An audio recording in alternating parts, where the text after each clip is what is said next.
क्योंकि शिक्षक हूँ तो शिक्षा से जुड़ी हुई चीजें ही ज्यादा बताऊंगा। लॉर्ड मैकाले का नाम शायद आपने सुना होगा, कुछ मनुवादी लोग मैकाले को गाली देते रहते हैं। वो 1834 में वो भारत आए थे, और जब लॉर्ड मैकाले भारत आए 1834,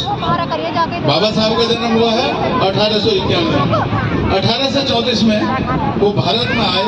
और उन्होंने भारत की शिक्षा नीति को तय करने के लिए उन्होंने कहा कि जो भारत की शिक्षा है, जो उस टाइम वर्तमान शिक्षा है, इसको यदि और बनाना है और आगे बढ़ाना है तो इसमें पाश्चात्य शिक्षा का भी अंश होना चाहिए, और जो शिक्षा का माध्यम हो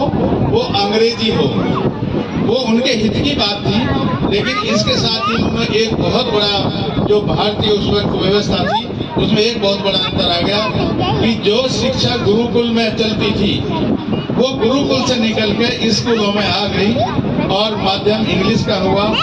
उसका परिणाम ये हुआ, उन्होंने शुरू में कहा कि जो उच्च वर्ग और मध्यम वर्ग के लिए शिक्षा रहेगी, धीरे धीरे ये निम्न वर्ग की ओर जाएगी। अब होता क्या है कि उसके बाद में जब अंग्रेजी सेना में भर्ती होती थी तो उन्होंने एक कंपल्सन लगा दिया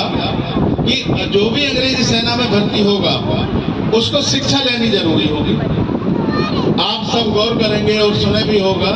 कि जो राम जी सकपाल जी थे, उनके पिताजी वो पढ़े लिखे थे, उनके पास में बेसिक शिक्षा थी, तो वो उसी का परिणाम था कि जो लॉर्ड मैकाले ने जो पद्धति अपनाई थी भारत में शिक्षा की, उनके आने से शिक्षा के द्वार सभी के लिए खुल गए, लेकिन मुश्किल व्यवहारिक रूप में तभी भी थी। अब इसी में आगे चलते हैं कि बाबा साहब ने जो शिक्षा ग्रहण की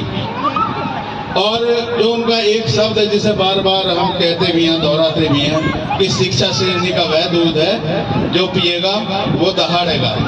उससे बड़ी आसान सी बात है, हम सामने बैठे हुए भी साथी लोग बैठे हुए, सब हमारी माताएं बहनें सब बैठी हुई हैं, तो उनमें से यदि आप किसी से को भी बुला लो कि आप कहिए, दहाड़ने का मतलब है कि आप पूरी तरह से तर्क संगत आप बात कहेंगे। वो कब कह सकते हैं? जब आपने उस क्षेत्र में शिक्षा ली हो या आप उस क्षेत्र के ज्ञाता हो। तो बाबा साहब कहते थे कि आपको हर विषय में पारंगत होना है, और उसके साथ साथ उनका जो जीवन है, कुछ घटनाओं पर मैं इसलिए भी ज्यादा नहीं करूंगा, चाहे उनकी हॉस्टल वाली घटना हो कि जब वो बड़ौदा में रहे थे कि गांवों को छोड़ो शहरों में भी, कि जहां किराएदारी भी